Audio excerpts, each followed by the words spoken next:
y nos admiramos de su grandeza en este cántico que vamos a dedicarle a Dios.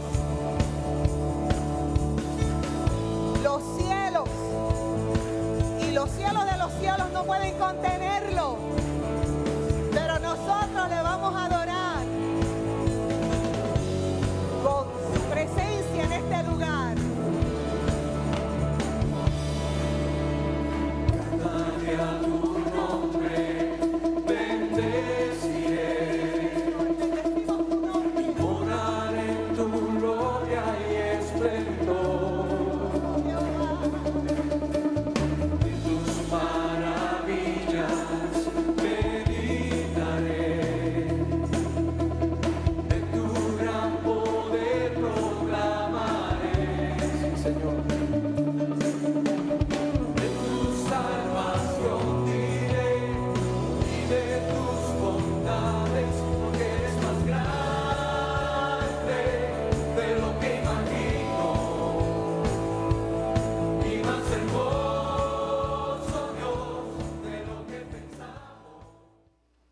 Dios es bueno, es poco, buenísimo. Vamos a traer el mensaje de hoy. Tiene como nombre, como título, llegó la autoridad. Llegó la autoridad. Y ustedes van a ver por qué se llama así. ¿Qué pasa cuando la verdadera autoridad llega? Y leemos Marcos 5, del 1 al 20, una lectura bastante larga. No solemos leer tantos versos para introducir el tema, pero creemos que es importante tener el pasaje completo. Marcos capítulo 5, del verso 1 al 20, y cuando estén listos nos ponemos de pie para leer la escritura.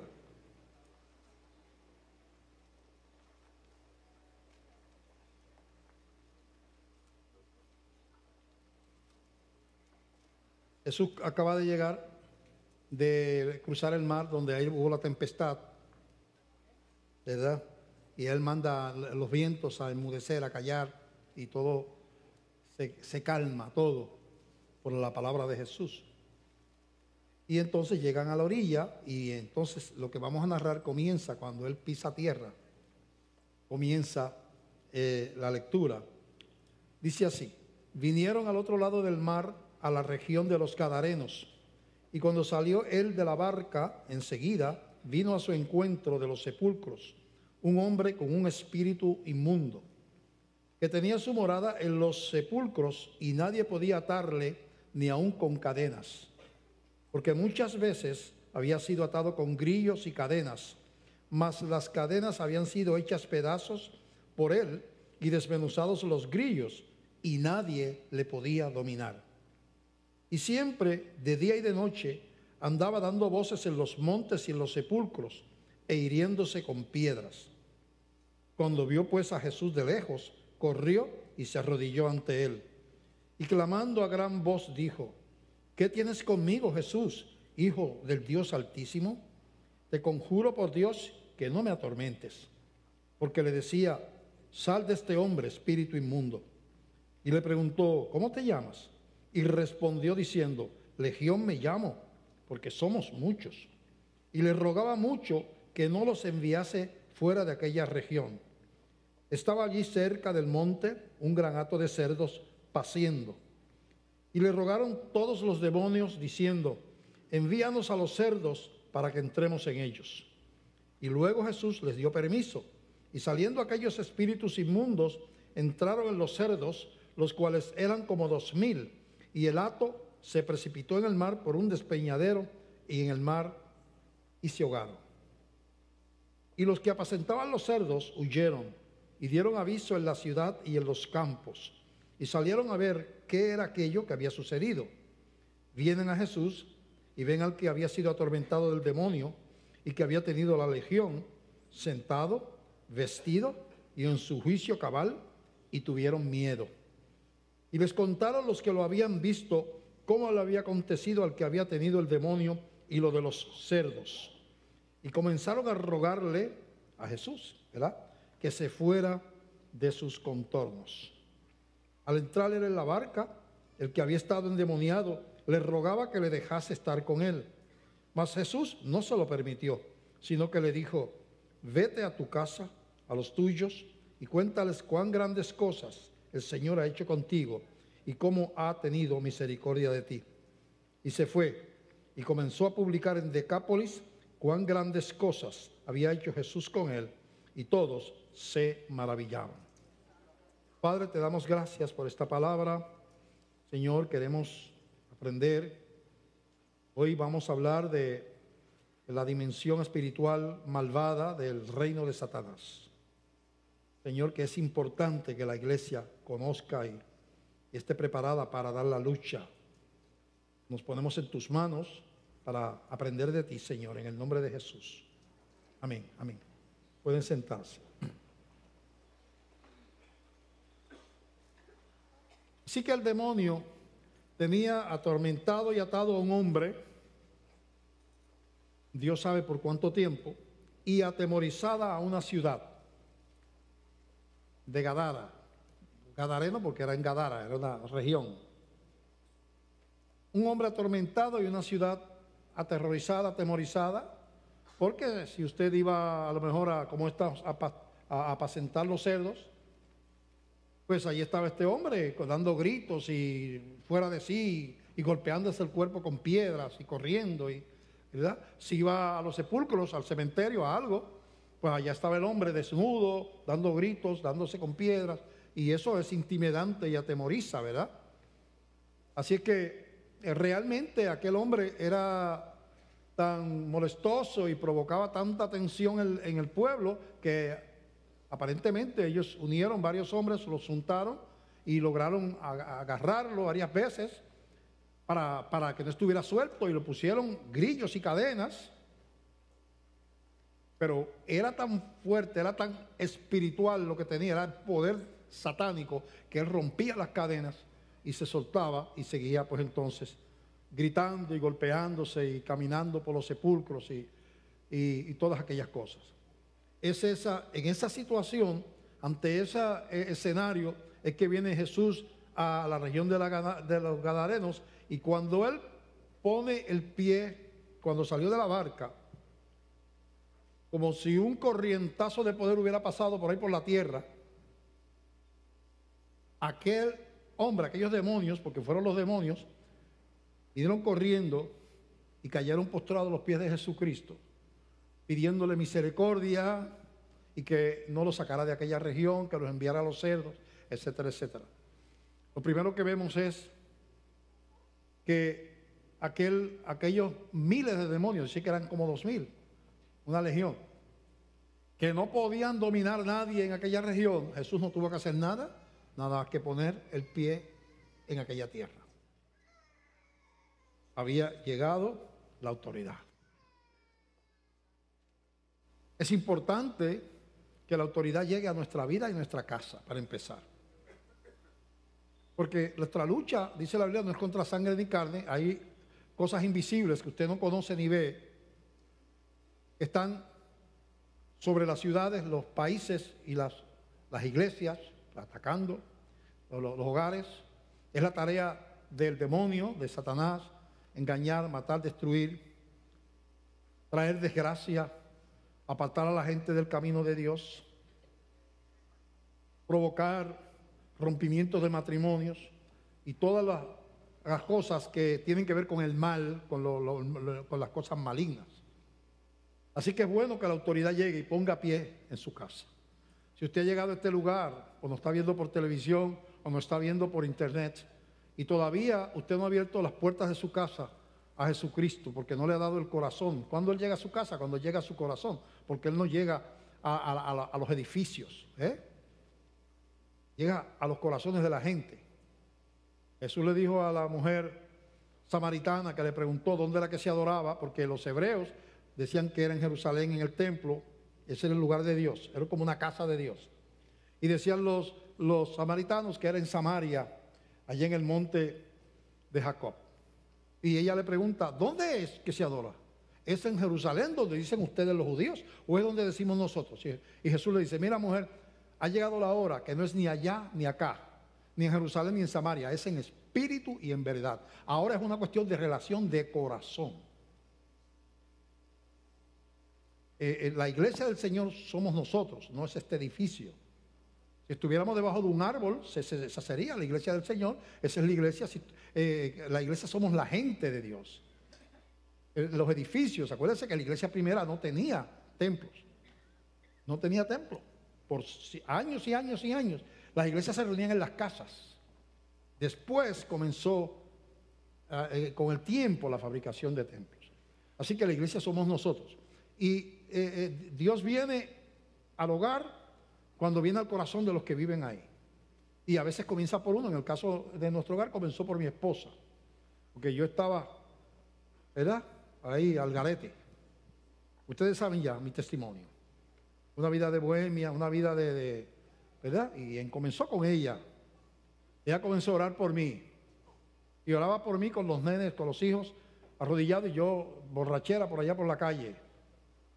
¿Verdad? Y ella, persistiendo en la oración, pues Dios eventualmente hizo lo que tenía que hacer de una manera sobrenatural que no tengo tiempo para explicar aquí. Un evento totalmente sobrenatural que pasó en mi vida que me sacudió y me hizo reconocer que hay un Dios. Que yo era profesor de ciencias en la universidad, que yo no podía controlar con experimentos ni con conocimiento. Yo no podía ponerlo en un tubo de ensayo ni en una probeta para hacer un experimento. Es Dios demasiado grande. Y me quitó todo argumento que yo tenía de altivez. Y me hizo entender que yo tenía que doblar rodillas delante de Él. Y cambió mi vida, cambió mi hogar. Y Dios entró a la casa. Bueno, aquí entonces vemos que aquel hombre tenía atemorizado una ciudad, aterrorizada, un hombre destruido, hasta que Jesús llegó allí y aquellos demonios suplicantes le decían: Señor, no nos saques de aquí, no nos envíes fuera de aquí, por lo menos mándanos a los cerdos, ¿verdad? Y vemos la autoridad de Cristo, que es lo primero que queremos establecer. Lo segundo que queremos establecer es que Satanás tiene un reino organizado. Tiene un reino organizado, como tiene Dios también. La Biblia habla de ángeles, arcángeles, querubines, ¿verdad? Hay diferentes estratos de autoridad dentro del reino de Dios. También Satanás, la Biblia habla de principados, potestades, gobernadores de tinieblas, huestes de maldad y todas esas cosas. Y que está organizado. Y vemos en la Biblia, por ejemplo, en el libro de Daniel, del capítulo 10, verso 12, que dice, Daniel está orando, pidiéndole al Señor que escuche su oración. Se le aparece un ángel o una visión celestial a Daniel y le dice, capítulo 12, Daniel, no temas, porque desde el primer día que dispusiste tu corazón a entender y a humillarte en la presencia de tu Dios, fueron oídas tus palabras, y a causa de tus palabras yo he venido. Está diciendo esa visión celestial. Mas el príncipe del reino de Persia se me opuso durante 21 días, pero he aquí Miguel, uno de los principales príncipes, vino para ayudarme. Miguel es un ángel. Y quedé allí con los reyes de Persia. Así que tuvo una oposición del príncipe de Persia, y no está hablando del rey, del príncipe de Persia terrenal, está hablando de una potestad que se llama el príncipe de Persia. Más adelante, en el versículo 20, dice, de ese mismo capítulo, 10, 2 y 13 y 20, dice, ¿sabes? Él me dijo, ¿sabes por qué he venido a ti? Pues ahora tengo que volver para pelear contra el príncipe de Persia, y al terminar con el príncipe de Grecia vendrá. Así que vemos que esa es la revelación de la Biblia. En el libro de los Efesios, capítulo 6, dice, del verso 10 en adelante, dice, por lo demás, hermanos míos, fortaleceos en el Señor y en el poder de su fuerza, vestidos de toda la armadura de Dios, para que podáis estar firmes contra las acechanzas del diablo. Porque no tenemos lucha contra sangre y carne, o sea, contra seres humanos, sino contra principados, contra potestades, contra los gobernadores de las tinieblas de este siglo, contra huestes espirituales de maldad en las regiones celestes, etcétera, etcétera, etcétera. O sea que la Biblia nos dice que hay una un príncipe mayor que se llama Satanás y tiene un ejército organizado de acuerdo a la responsabilidad. Para una nación le ponía un principado.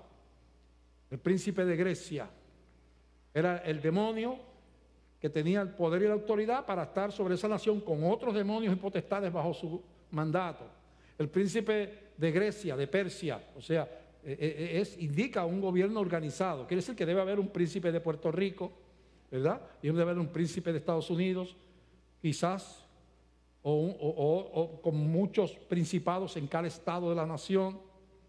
Así que uno no ve eso, uno ve solamente la parte terrenal. Y hay personas que son instrumentos de ese príncipe Satanás, ¿verdad? Cuando usted mira lo que está pasando en muchos lugares del mundo, usted mira lo que está pasando en nuestra hermana Venezuela, usted se pregunta cómo puede cambiar un país tan rápido, y Cuba, de un país que tenía una fe, aunque fuera confusa como es Latinoamérica, que era una fe mezclada de santería, brujería, catolicismo con el evangélico, con hechicería, con chamanismo, con mezclado de indígenas, africanos, hispanos y todo, idolatría por todos lados. Nosotros los hispanos tenemos una herencia de idolatría, tenemos genes de idolatría por todas partes, pero creían en algo. Entonces empieza a establecerse gobiernos ateos, porque el principio del marxismo es el ateísmo, y empieza una destrucción de todo lo que le daba solidez a la familia y a la vida. Y vemos cómo eso está corriendo acá en América, en Estados Unidos. Satanás usa otros instrumentos, logra destruir el poder de la iglesia haciendo todo lo contrario, poniendo a la gente a amar el dinero, a hacer del dinero, de la riqueza, la razón de vivir, un culto a lo material, al consumerismo, a tener cosas, a ser el más rico, el más poderoso, a tener el mejor auto, la mejor casa. Y eso le crea al hombre un Dios paralelo o sobre el Dios verdadero, y también es un tipo de idolatría. Así que Satanás o te lleva por aquí para el mal y te quita todo, o te lleva por acá dándote mucho. Pero de todas maneras, él está haciendo su trabajo para que la familia se desintegre, para que la gente deje de servir al Dios vivo, para que la gente entre a la práctica del pecado como un estilo de vida, para que los medios de comunicación se conviertan en medios de pornografía, de inmoralidad, para que los que tengan el control de la opinión pública sean gente, no sea ya la iglesia, sino que sea que los artistas, la prensa, los políticos, ¿verdad? Y todo esto, pues son cuerdas invisibles que se están moviendo, que estamos viendo aquí, que nos advierte Efesios que nuestra lucha, hay una lucha espiritual detrás de ese presidente, de ese gobernador, de ese líder, detrás hay hilos invisibles que tienen control de personas que se dejan usar. Y ahí está la iglesia. El Señor nos coloca en medio de esta lucha con la fuerza de las tinieblas, y confía en nosotros como sus soldados, su ejército. Somos parte de su ejército. El ejército del Señor no termina en el campo espiritual, porque Él nos deja entonces a los hijos el Espíritu Santo, y nos dice que Él nos pone en la tierra para que seamos testigos a las naciones. Desde Jerusalén, donde empezó todo, Judea, Samaria y hasta lo último de la tierra, hasta a todas las naciones del mundo, somos instrumentos de Dios. Así que hay uno que tiene hilos que llegan a los hombres y tiene instrumentos humanos para el mal, y el Dios de la gloria tiene hilos que llegan hasta la raza humana, hasta los hijos de Dios, y entonces tiene instrumentos de Dios para el bien. Y hay una guerra espiritual que la iglesia tiene que entender, que divide iglesias, que mete el pecado dentro de las iglesias, que quiere que la iglesia adopte los estilos del mundo. Y muchas veces vemos que está teniendo éxito eso. Vemos cómo los países cambian. Aquí en Puerto Rico, el orgullo de una muchacha era entregarle su virginidad a su esposo el día de su boda. ¿Quién cambió eso? Porque la iglesia ha seguido predicando lo mismo. Especialmente la iglesia que es fundamentada en la palabra, ¿Pero quién cambió eso? Oh, la televisión, el cine, vemos otras cosas. Tú te conoces, te gustaste y ¡pum! Para la cama. Entonces llega el momento que vemos tanto eso que llegamos a pensar, bueno, eso es lo que se supone que uno haga. Y los jóvenes llegan a pensar, bueno, pero si eso es lo que hace todo el mundo por ahí. Mis amigas, eso es lo que hacen. Y tenemos ya jóvenes cristianos que están en esa mente. ¿Y quién mete eso en la iglesia? El enemigo de las almas. La rebelión contra la autoridad, que es el primer pecado y el origen de todos los pecados, que fue lo que hizo Satanás. Por eso es el origen de todos los pecados, porque comenzó en el cielo. Satanás se rebeló, era un ángel de gran luz, por eso se llama Lucifer, que es decir, ángel de gran luz. Se rebeló contra Dios y quiso ser como Dios. Y fue echado con los millones de ángeles que le siguieron, que son los demonios. Y él siembra en la mujer primera, en Adán y Eva, los mismos pecados de él. No tienes que obedecer a Dios. Puedes ser tú como Dios. Lo que él había tratado de ser, se lo dice, tú serás como Dios. Y la mujer le cree. Así que la rebelión contra la autoridad es el primer pecado. Y tú te das cuenta que una de las cosas que me está pasando actualmente en este caos es que Satanás se manifiesta como en la rebelión contra la autoridad en el hogar, por ejemplo. En la familia. En la escuela. Ya no se respeta a los maestros. No se respeta a los padres, no se respeta a las personas mayores, no se respeta, ¿verdad? O sea, tú te das cuenta que vemos cómo corre esa línea de semilla del mal por la sociedad. Y entonces nosotros como iglesia, si no entendemos en lo que estamos, seguimos gloria a Dios, aleluya, celebrando, ¿verdad? Como la gente que en Pentecostés vino la experiencia más grande de la historia de la iglesia, vino el día de Pentecostés, cuando llegó el Espíritu Santo por primera vez. Aquello fue una experiencia gloriosa, pero a los 5 minutos estaban abajo predicando la palabra.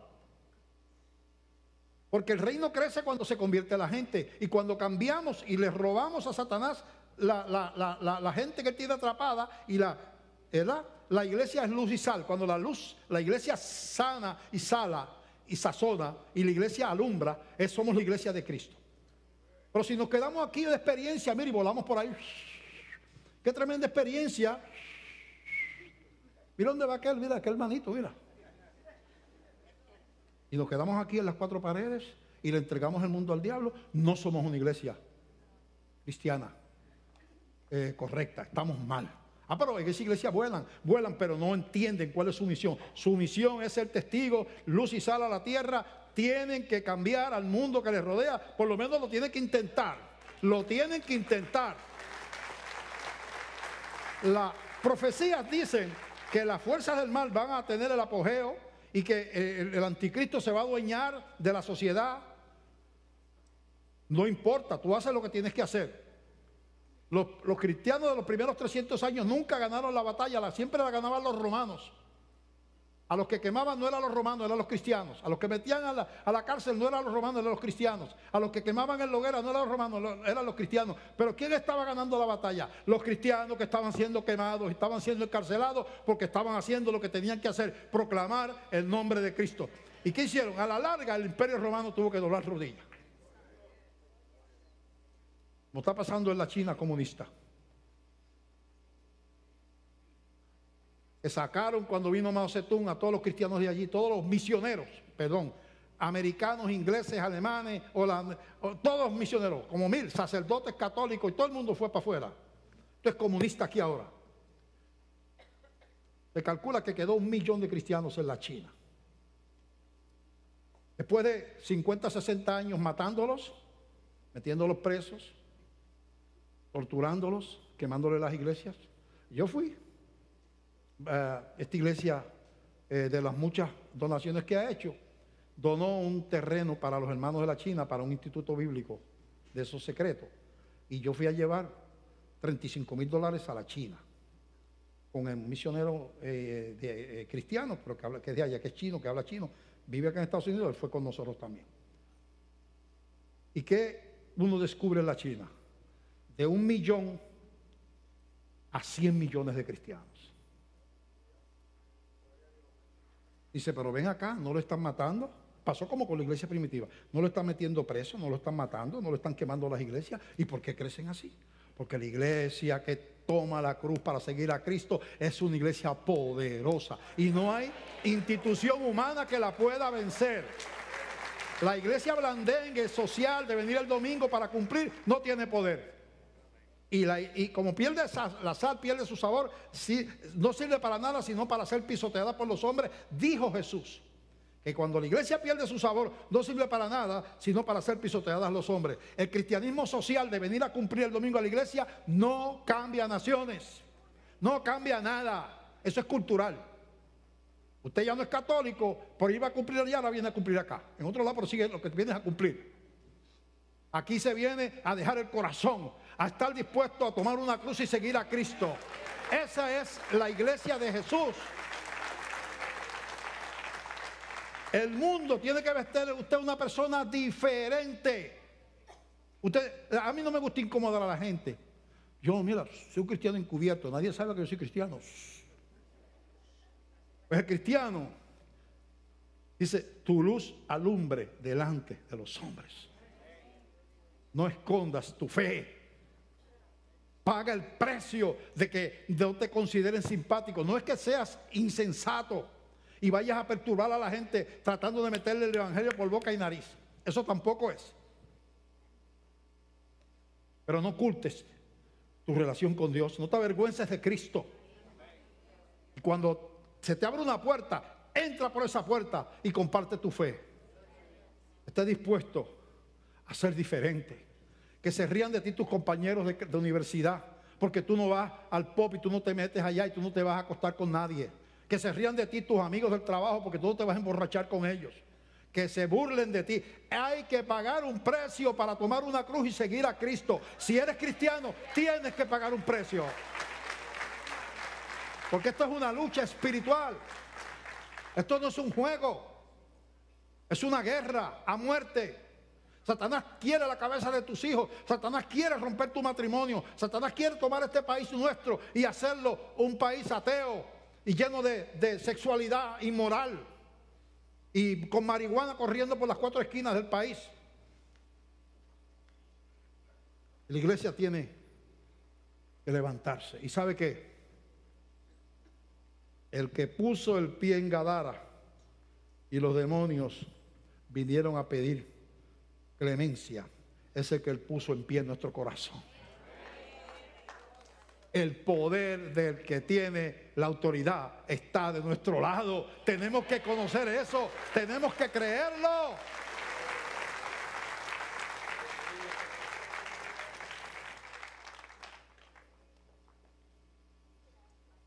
Satanás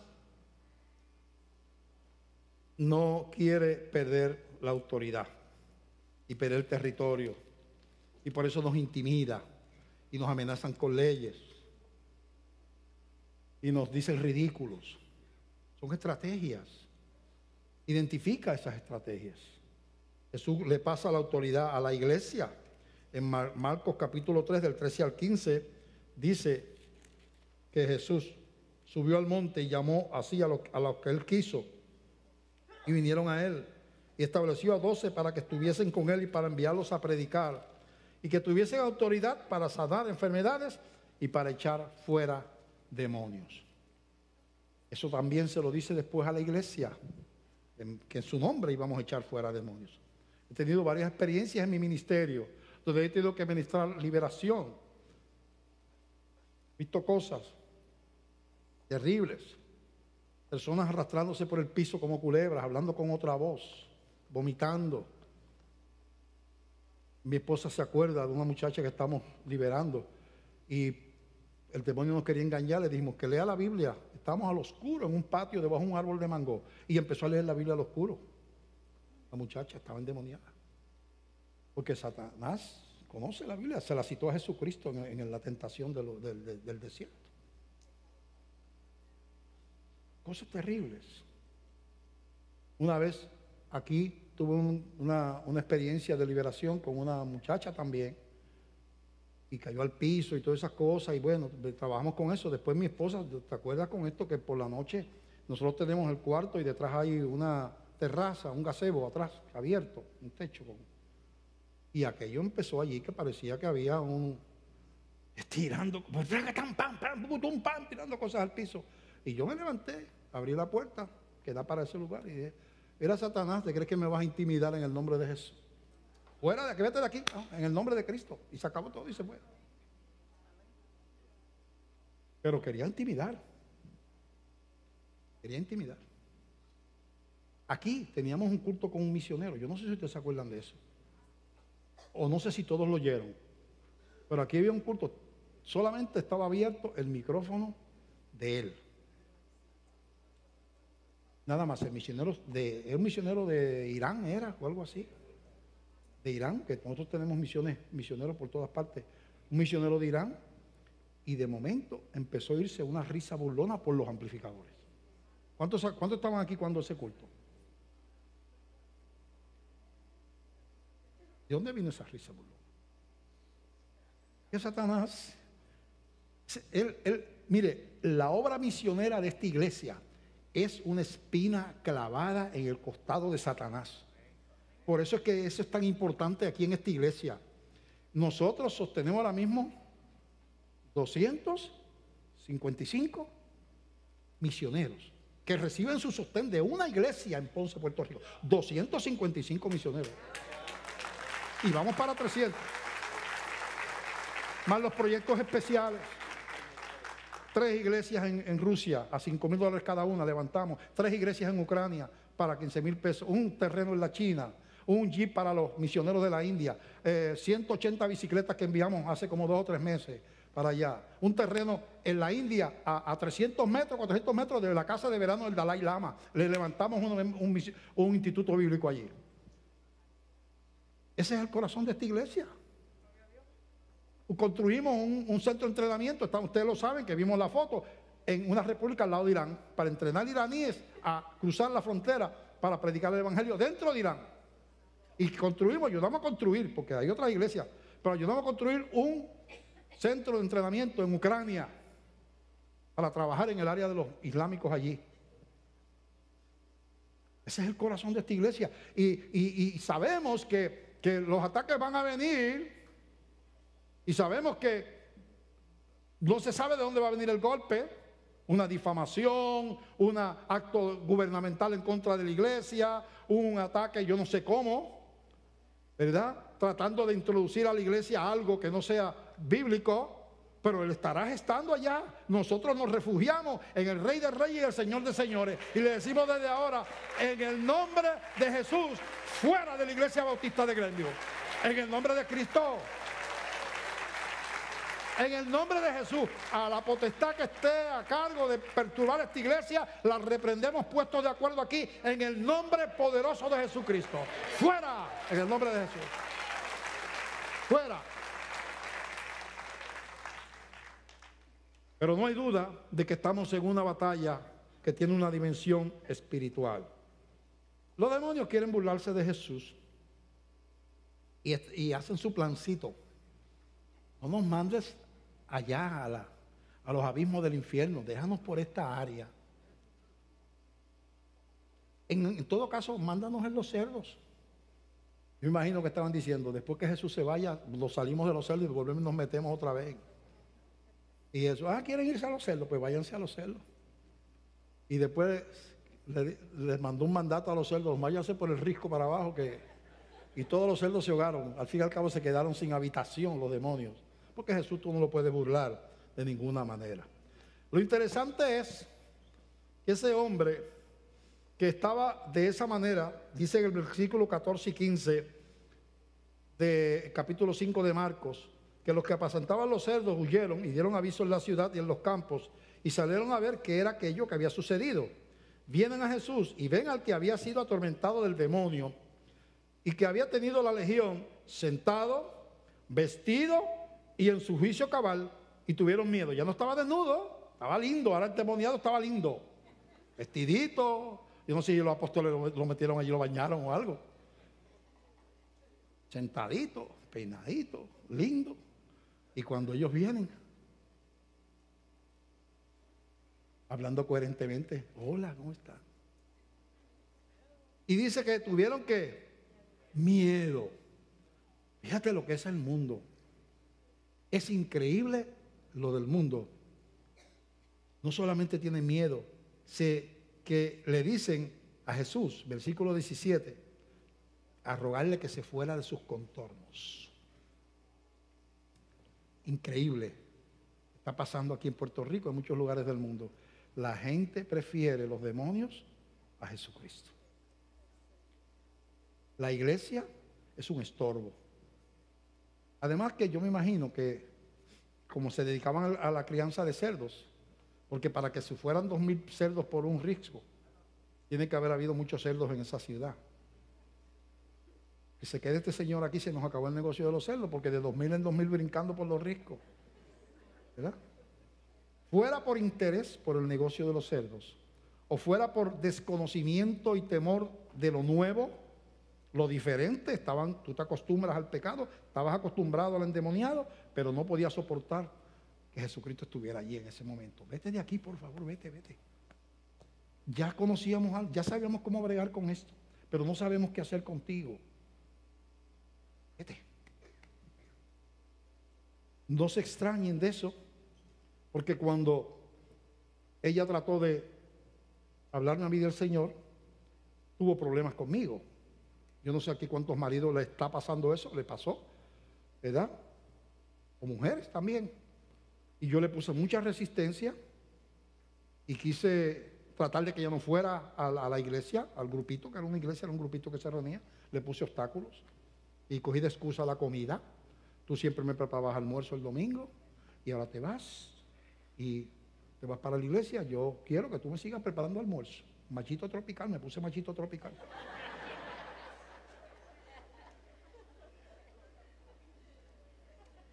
¿Sabe qué hizo ella? Se levantaba tempranito, preparaba el almuerzo, me lo dejaba preparado y como quiera se iba para la iglesia. Y yo lo veía cantando y decía, pues yo el mismo sinvergüenza de siempre, y yo sigo llegando a veces a las 4 de la mañana, a las 5 de la mañana, porque está cantando. Me empezaron a dar celos de Dios, dice Dios. Conmigo no cantaba, era con este nuevo que tiene, está cantando ahora. Yo dije, yo voy a ver qué es lo que está pasando allí. Yo vine como para pelear. ¿Verdad? Yo se lo dije a ella, no, yo estudié teología en la universidad. Yo me voy a enfrentar al misionero ese. Yo no sabía que este es un doctorado en teología, me iba a dar contra el piso. Porque uno, en la ceguera y en el control ese invisible que tiene el enemigo sobre uno, uno se hace antagonista de Dios. Y ustedes tendrán muchos familiares. Y usted se pregunta por qué son antagonistas de Dios. ¿Y sabe qué? Alguien los tiene amarrados. ¿Y sabe qué? La oración y el ayuno es el que rompe las cadenas. No las peleas. Si necesita ayuda, cuando usted tenga un asunto espiritual, una guerra espiritual que hacer por un hijo descarriado, por un matrimonio en problemas, use esta estrategia. Primero, propóngase una días donde usted va a interceder por esa situación, unas horas. Pero consiga 4, 5, 6, 8 hermanitos, los que usted pueda, 3, 4, 5, 2, 1, 5, 10. Que usted sepa que son gente de oración, gente de Dios. Y usted le dice, mira, yo estoy en esta guerra y yo necesito que alguien esté conmigo dando esta batalla. Tú puedes orar conmigo todos los días. ¿A qué hora tú te levantas? Yo me levanto a las 6. Tú puedes levantar una oración a las 6:15. Vamos a estar orando estas 10 personas por lo mismo. Puestos de acuerdo. Estamos orando por mi hijo que está atado, que no quiere saber de Dios, que está perdido. Vamos a romper cadenas. Es una oración, quiero que haga una oración de petición a Dios, pero también de reprensión al enemigo, que suelte y que se rompan las cadenas que están atando al hijo de Dios, a tu hijo. Porque las guerras espirituales no se pueden dar con instrumentos de la carne, con peleas y esos instrumentos carnales. Guerras espirituales se dan con instrumentos espirituales, y esos son instrumentos espirituales. Así que vemos que hay personas que le tienen más miedo a Dios que al diablo. No se preocupe, que eso ha sido así toda la vida. porque Dios incomoda. Dios incomoda cuando yo me equivocaba y pasaba por una oración, una estación cristiana. Yo estaba en la Bohemia y de momento apretaba un botón. Los radios de antes, tú le apretabas un botón así, caían las estaciones. No, eso es así todavía, ya no son así, ahora es de otra manera. ¡Pum! Ahí yo rápido, yo lo cambiaba cuando decía, si iba a decir gloria a Dios, cuando iba por Glo, ya yo lo había cambiado. Yo no soportaba una estación cristiana. No soportaba. Si alguien estaba yo en un grupo, empezaban a hablar del Señor, yo me iba. Porque yo era como el gadareno. Y el Señor lo mandó a predicar la palabra. Dijo, no te vayas conmigo, tú vas a ser evangelista, de endemoniado evangelista. Tú me vas a evangelizar esta área aquí. Pues a mí me dijo, de borrachón a pastor. Es más o menos lo mismo. Es más o menos lo mismo. Pero es el Dios que sana y que te levanta y te sienta en lugares celestiales con Él. Aleluya. Qué bueno es el Señor. Pero tenemos que estar conscientes de esa realidad. Ahora, tenemos que estar conscientes que para estar bajo la potestad de las tinieblas no hay que estar endemoniado de esa manera. Es que uno piensa que los que están bajo la autoridad de Satanás son los que están por ahí hablando incoherencia y tirados en el piso y babeando por aquí, y ¿verdad? Pero la Biblia dice todo lo contrario. Vamos a buscar en Efesios, hablando el apóstol Pablo a los creyentes de Éfeso, Efesios 2, del 1 al 3. Efesios 2, del 1 al 3, dice la Biblia, a los cristianos, te lo está diciendo a ti, me lo está diciendo a mí. Y Él, Cristo, os dio vida a vosotros cuando estabais muertos en vuestros delitos y pecados. Todo el mundo está muerto, todos los seres humanos estamos destituidos de la gloria de Dios, solamente por ser un ser humano, porque tenemos una herencia de pecado. La muerte vino a todos los hombres por causa del pecado aquel. Dice, en los cuales anduvisteis en otro tiempo, siguiendo la corriente de este mundo. Así está diciendo como era la gente cristiana de Éfeso, de donde habían salido, ¿verdad? Y a la de aquí también. Conforme al príncipe de la potestad del aire. O sea que esa gente, conforme, la palabra conforme viene morfos del griego, quiere decir igual, de la misma forma o de acuerdo con el príncipe de las tinieblas. Quiere decir que toda la gente que estaba allí convertida, antes de convertido, estaba bajo la potestad del príncipe de las tinieblas. El espíritu, príncipe de la potestad del aire, el espíritu que ahora opera en los hijos de desobediencia, entre los cuales también todos nosotros vivimos, dice el apóstol Pablo, se incluye él, en otro tiempo, en los deseos de nuestra carne, haciendo la voluntad de la carne y de los pensamientos, y éramos por naturaleza, como dijo Carlitos, no porque lo aprendimos, sino por naturaleza. No tienes que hacer nada para ser hijo de la potestad del aire, solamente nacer en este mundo, ya. Tú naciste, ya está bajo esa potestad. Porque eso se lo entregó Dios, era el rey de Adán y Eva, comunión perfecta con ellos. Toda la creación estaba bajo el dominio de ellos, los animales le obedecían, no había terremotos, no había huracanes, no había enfermedades, era una vida paradisíaca.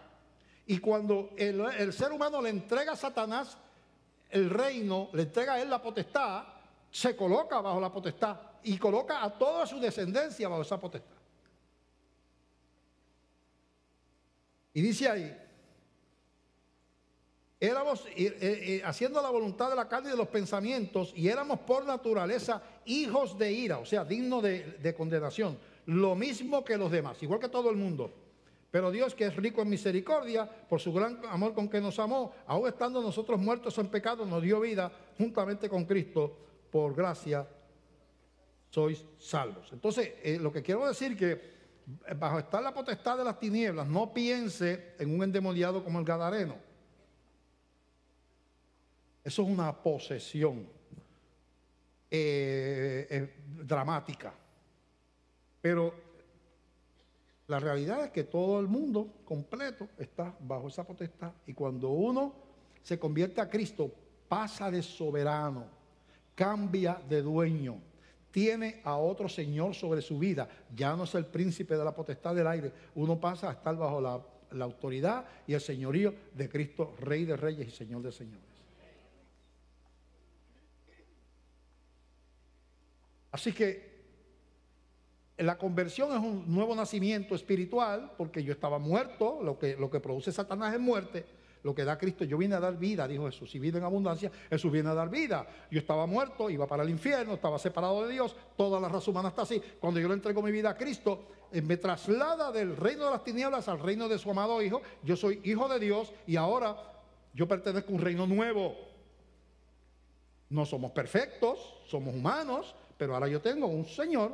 Y dice la Biblia que si pecamos, no debemos pecar porque a Dios no le gusta el pecado, pero si falláramos en algo, tenemos un abogado a quien podemos confesar los pecados como hijos.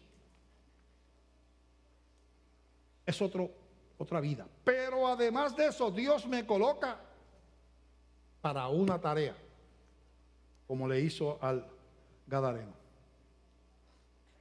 Vete y predica por todas las ciudades de Decápolis. Deca quiere decir 10 ciudades habían allí. Decapolis quiere decir ciudad y Deca 10. Decápolis quiere decir que allí habían 10 pueblos, 10 ciudades. Vete, en esas 10 ciudades tú vas a ser evangelista ahora. De endemoniado te pongo a mi enviado. No solamente lo hizo conmigo como pastor y con el Gadareno, sino que cada uno de los que le ha entregado su vida a Cristo es un enviado de Dios y un testigo de Dios en esta tierra. Qué honra más grande. Pero hay que entender la batalla en que estamos, porque no hay peor soldado que el que no sabe que está en la guerra. No hay peor soldado que el que no sabe que está en la guerra. Tú sabes lo que tú tengas un sargento, tú estés en una tropa, ¿verdad? Y te toca un sargento que no sabe que está en guerra, no se da cuenta que está en guerra. Y dice, vamos a cruzar ese pasto, ese terreno, lo vamos a cruzar hasta aquel bosque que está allá. Y tú le dices, pero sargento, hay francotiradores por ahí, por donde quiera. No, que francotiradores, sígueme. Gente, cuando tú vienes empiezas a ver cabezas volando. Porque es que no sabe que está en una guerra. Si vas a pasar ahí, pasa croleando, como dicen, crawling, como dicen ¿verdad? Pasa croleando. O busca otra manera de pasar. Pero entiende que estás en una guerra. No seas incauto. No le pongas a tus hijos en las manos al diablo. ¿Cómo? Tú le dejas que vea lo que le da la gana, que ande con quien le dé la gana, no importa la costumbre que tengan sus amigos. Tú no le supervisas eso. Tú no lo traes a las reuniones de jóvenes de la iglesia.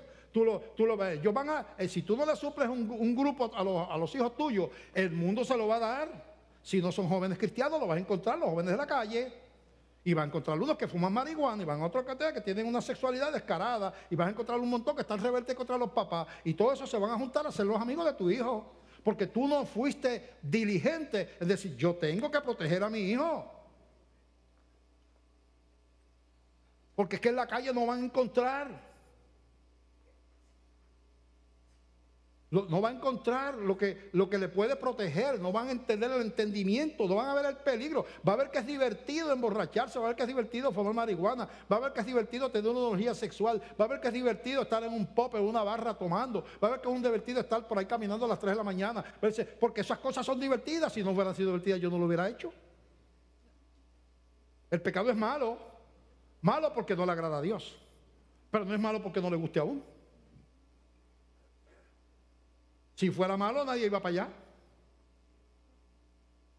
Así es que uno tiene que tener la sabiduría de identificar que si yo no estoy en guerra, el enemigo está en guerra conmigo. Soy como el sargento ese que va por ahí. Me van a volar la cabeza. Porque no sé que estoy en guerra. Y hay muchos cristianos que no se dan cuenta que está en guerra. Y le da lugar. Dice, no le deis lugar al diablo, dice la Biblia. Le damos lugar. Sin darnos cuenta de que estamos caminando hacia la destrucción. Yo creo que como iglesia tenemos una gran responsabilidad. Porque dice la Biblia que al que mucho se le da, mucho se le demanda también. Y Dios nos ha dado mucho a nosotros como iglesia. Qué privilegio tan grande de tener esa cantidad de misioneros. Nosotros empezamos 7 u 8 en una sala de una casa. Todas mujeres al principio y después llegué yo, primer varón. Claro, estaba el misionero que era varón también, misionero norteamericano. Y ahí empezamos, ya éramos como 8 y 10 al principio, y empezamos a reunirnos. Al principio el misionero era el que estaba a cargo del grupo. Después lo llamaron, se quedó sola la obra, entonces me llamaron a mí. Como líder laico, pues yo seguía trabajando en la universidad todavía. Por 2 años estuve dando clases y dirigiendo al grupo. Tuvimos que pasar por todo el proceso de evangelizar, de estar trabajando, de estar orando, de estar levantando la obra. Y Dios ha estado con nosotros. Todos lo sabemos que no fuimos nosotros, que si Dios no pone su mano no hubiera pasado nada. Pero Dios nos cubrió desde el principio. Cubrió a un pastor ignorante que nunca había estudiado teología. Que mis estudios, bueno, sí, cogí 2 años de teología católica en la Universidad Católica donde estudié. Nunca cogí teología de acá de la evangélica. Tuve que aprender con los misioneros, estudiando, autodidacta, leyendo. Y dependiendo de aquel de allá arriba, predicando con miedo, como predico todavía después de tanto tiempo.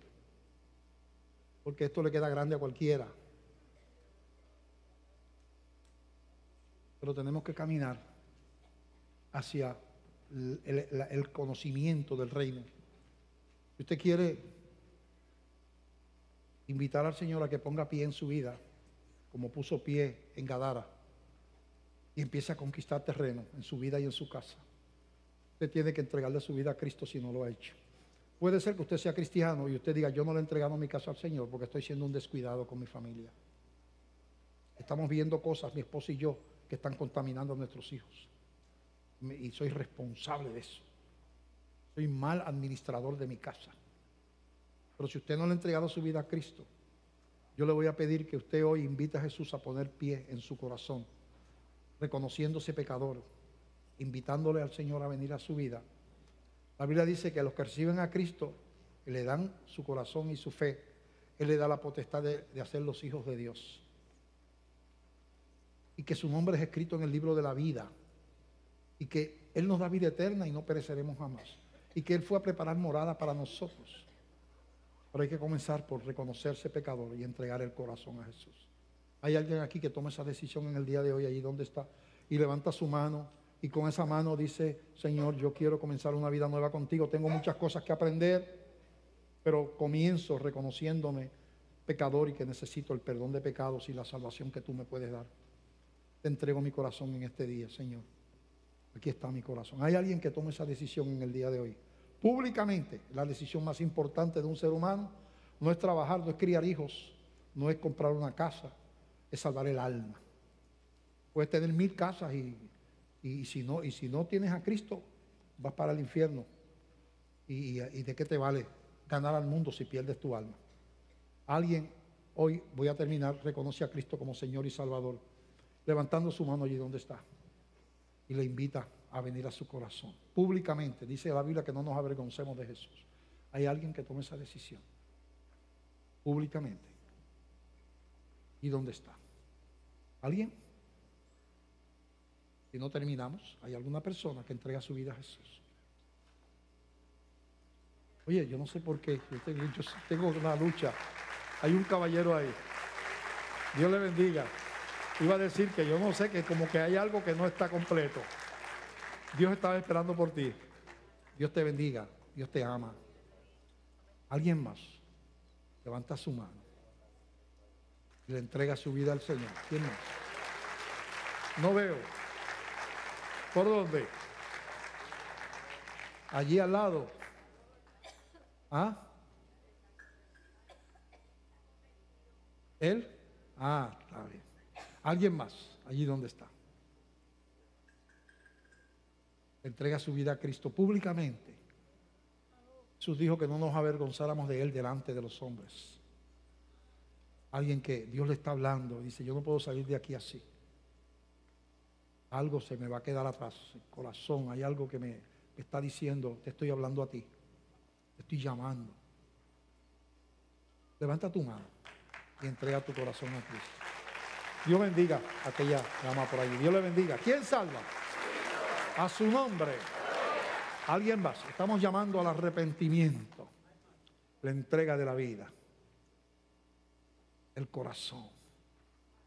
Alguien más. Voy a terminar ahora. ¿Hay alguien más? Que levanta su mano. Alguien más. Vamos a pedirle a los que levantaron la mano que pasen por acá, por favor. Queremos orar por ustedes. Y Él le bendiga. Pasen por acá. Ahí están viniendo. Dios les bendiga.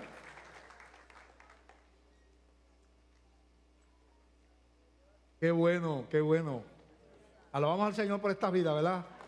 Amén, amén. Amén. Ellos van a estar orando con ellos ahí. Nosotros nos vamos con una encomienda de pedirle a Dios que nos siga hablando sobre esto de la guerra espiritual y la lucha. Que no seamos soldados inútiles, sino que viene a recibir al Señor también. O viene para que le oren. Ah, está bien. Vamos a, métase a la batalla. Vamos a dar la guerra. Vamos a ponernos de pie. Padre, te damos gracias por esta palabra. Señor, llévanos con paz a nuestros hogares, con la bendición del Padre, del Hijo y del Espíritu Santo. Amén. Que Dios les bendiga.